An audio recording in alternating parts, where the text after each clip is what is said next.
Civilians once lived. Look to the skies. The dry Tortugas is where bird watchers from around the world come to observe more than 300 different species. When you're ready for lunch, head to the air-conditioned comfort or the Yankee Freedom 3 for a delectable luncheon buffet, snacks, and cold beverages. Below is here for you all day long to cool off and take a break. The Yankee Freedom 3 will supply you with snorkel gear, and the islands will supply you with a snorkeling experience of a lifetime. The shallow waters are not only exquisitely clear, they're teeming with fish and water ecosystem. So, just walk right in. Snorkeling here is the exciting forever. After exploring the science, explore this natural wonder, it's time to sit back and enjoy the return to the West or the Yankee Freedom 3. And just like so many visitors will tell you, you will never forget the rare and splendid share that is Fort Jefferson, the dry Tortugas National Park. This is a very popular excursion, so secure your space in advance for the Yankee Freedom 3 official National Park ferry. It's a beautiful day here in Key West, and you are just a ferry ride away from one of the most awe-inspiring places on the planet, Fort Jefferson. Just 70 miles west across the Gulf of Mexico, within the dry Tortugas National Park, concrete blue skies float above turquoise waters, and the massive 19th century fortification still standing, as it has for over 200 years. Constructed with over 16 billion bricks and surrounded by the sea, Fort Jefferson is a tribute to both nature and man's perseverance. Your love of adventure begins at the Key West Ferry Terminal. Climb aboard the official Dry Tortugas National Park ferry, the brand new Yankee Freedom 3 catamaran. Take a seat in the comfortable air-conditioned cabin and enjoy a delicious complimentary breakfast.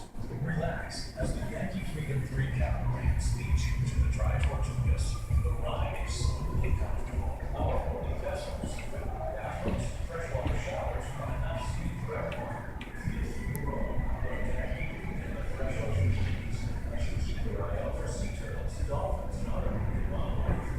As we approach our destination, the sight of Fort Jefferson rises from the open ocean behind you. The ferry docks right at the fort to give you easy access. When you walk up the dock onto the sandy white beach, you'll soon realize that you've stepped into one of the most incredible natural treasures in the world, unlike any place else on Earth.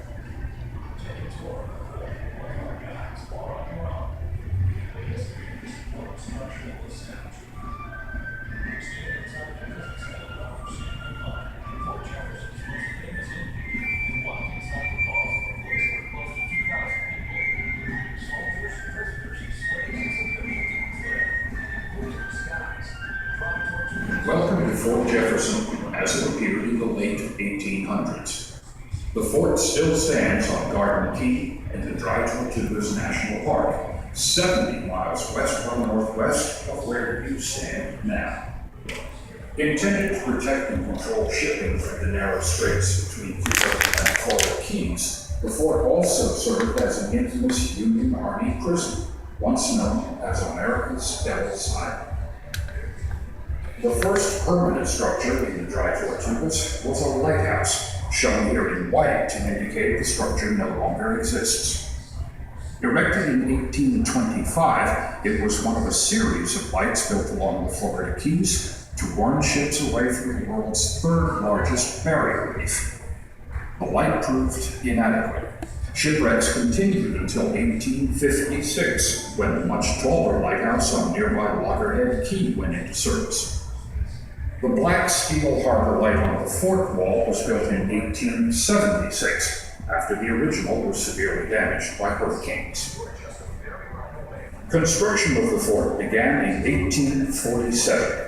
16 million bricks were used in over 2,500 feet of 8-foot thick walls, strong enough to repel the round cannonballs of the day. The layout and defensive features of mid-19th century fortifications had not changed much from their medieval ancestors. A moat surrounded the fort, and a drawbridge protected the main entrance, known as the Sally Port. To further deter invaders, the moat doubled as the fort's sewage pit, which attracted sharks. The arrow-shaped bastions extending from each corner of the fort allowed defenders to cover any approach to the walls with deadly rifle and cannon fire. The fort was designed to mount 420 heavy cannon in 3 tiers of separate wall rooms known as casemates. The side walls of the casemate protected adjacent gun crews from accidental explosions. To protect them from enemy fire, the gun boards in the outer wall were covered by ingenious iron shutters, which automatically swung open when the cannon was fired and then immediately slammed closed. The cannon were mounted on swivel carriages to allow a wide field of fire and accurate targeting of enemy ships.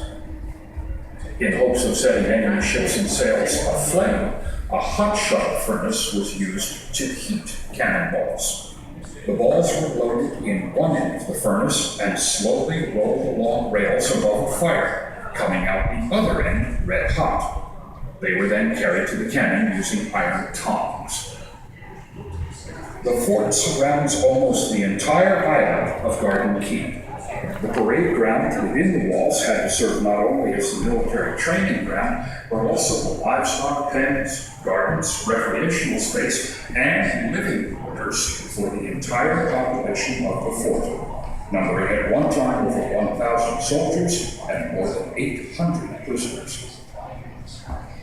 The officers' quarters and barracks could not house everyone, and the fort walls themselves were converted to soldiers' quarters and cells for prisoners by walling off the open interior arch of the casemates and breaking up the gun ports. Fort Jefferson's most famous prisoner, Dr. Samuel Mudd, was placed in solitary confinement in a small damp room over the sally port after his first attempt at escape. Living conditions in such an isolated place were harsh for soldier and prisoner alike. All provisions, other than birds' eggs, turtles, fish, and what little could be grown at the fort, were brought by boat from Key West or Cuba. Shipments were unreliable, and fresh vegetables were rarity. Potatoes and onions from Cuba were quite a treat. There is no groundwater in dry Tortugas. During construction, most water was brought by ship. Fresh water was condensed from seawater, and rain was stored in cisterns beneath the fort walls, but there was never enough for comfort. Construction of Fort Jefferson continued past the Civil War, but changing technology, politics, disease, and disaster led to its abandonment early in the 20th century. Today, it is a protected historic treasure, a fascinating and inspiring monument to our nation's past.